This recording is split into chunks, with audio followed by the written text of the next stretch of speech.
The champagne glass slipped from her fingers, shattering into a million tiny pieces on the marble floor. Victoria Blackwood stood frozen, her heart hammering in her chest as she listened to the whispers echoing through the grand ballroom. I'll marry her, of course, but only until I get what I need. Do you think I'd actually stay with a woman that old? The voice belonged to Caleb, the man she had been engaged to for the past 6 months. The man she had convinced herself was different. The man she had stupidly believed loved her for who she was, not for her billion-dollar empire. Her breath came in short gasps as she peeked through the slightly open study door, watching Caleb clink glasses with his friend. Smirking like he had already won some twisted game. Once we're married, I'll have access to her shares, her properties, everything. She's desperate. You think a 40-year-old woman with that much power can find real love? He chuckled, swirling his whiskey. Victoria felt her stomach churn. Desperate? Was that what she had become? She had spent years building her empire, sacrificing her youth, and now, here she was, just another rich woman men wanted to exploit. With a steadying breath, she pushed open the door. Caleb's smirk faded as his eyes met hers, realization dawning too late. Victoria, she held up a hand, silencing him. The pain in her chest hardened into something else, resolve. I hope you enjoyed your last drink at my expense, she said, her voice ice cold. Because after tonight, you won't have access to a single dime of mine. Then, with a composed grace only she could muster, Victoria turned on her heel and walked away, leaving Caleb stammering behind her. But as she stepped out into the cold New York night, a bitter truth settled in her bones. No man will ever love me without my money. And for the first time in years, Victoria Blackwood began to accept that she might have to face life alone. The next morning, Victoria sat in her penthouse, staring at the sunrise through the floor-to-ceiling windows.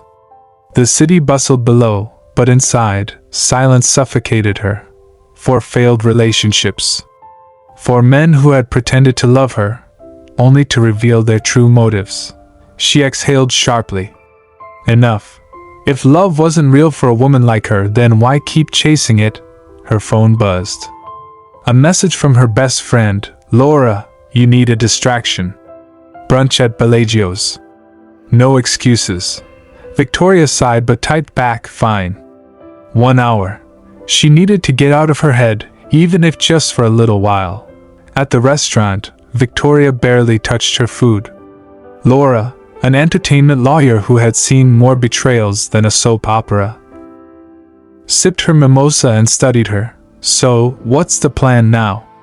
Laura asked, setting down her glass. Victoria hesitated, then smirked bitterly. Maybe I'll just start dating men knowing they only want my money. At least that way, there are no surprises. Laura arched an eyebrow. That's dark. Reality, Victoria corrected. Laura sighed. You're going to kill your own happiness if you think like that. Victoria shrugged. But deep down, she knew Laura was right. Yet, she was tired of fighting for something that never existed.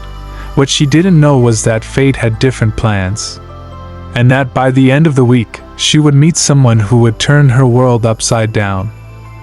The next day, Victoria stopped by a local bookstore, one of the few places she could go without being recognized. As she browsed the shelves, a deep voice behind her said, "That's a great choice." She turned to see a tall, dark-haired man in his late 20s, holding a book similar to the one she had picked. She raised an eyebrow. "You've read it?" He smiled, his hazel eyes lighting up. "Twice." Victoria smirked. "You must really love psychology books." "I do," he admitted. "I'm taking business courses at NYU, and understanding human behavior is crucial." She tilted her head. Ambitious. She liked that. They spoke for a few more minutes, and Victoria found herself enjoying the conversation more than she had in a long time. As she prepared to leave, the man held out his hand. "I'm Nathan, by the way." She hesitated before shaking it. "Victoria. No last name?" He grinned. She chuckled. I like a little mystery. What Victoria didn't realize was that this chance encounter would be the beginning of something she had long given up on: real love. Over the next few weeks, Victoria and Nathan grew closer. She kept her billionaire status hidden, enjoying the freedom of being seen as just another woman. Nathan, on the other hand, admired Victoria for her intelligence, kindness, and charm. He didn't know he was falling for a billionaire. He only knew he was falling for her. But secrets never stay buried forever. One evening, as they sat by the Hudson River, Nathan turned to her and said, I feel like you're hiding something. Victoria's heart pounded.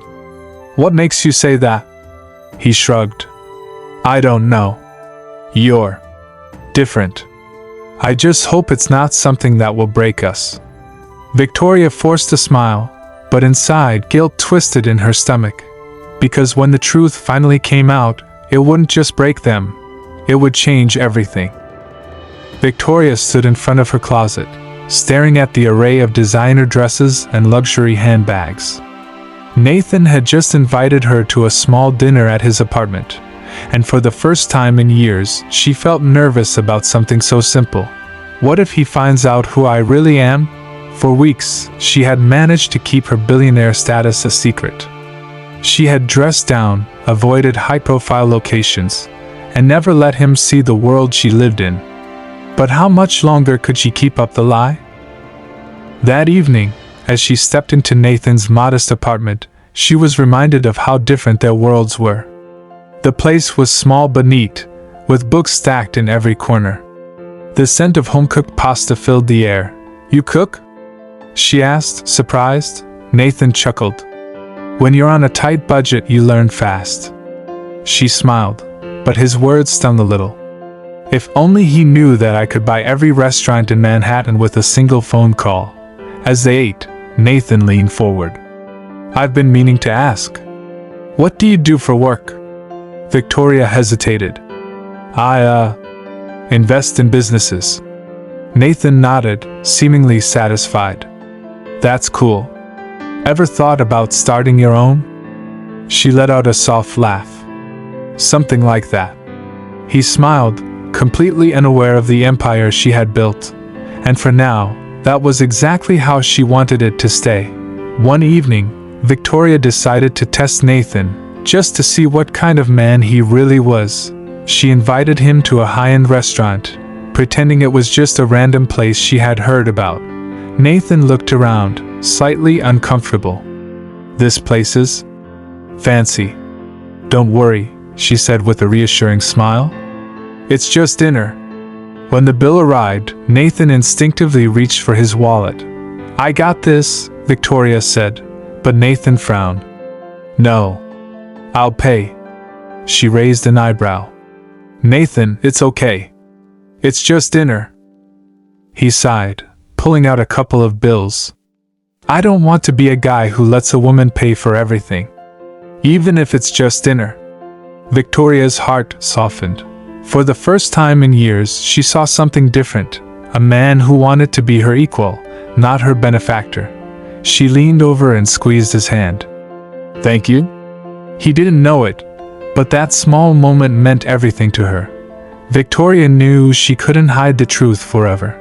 The cracks started showing when Nathan asked about her apartment.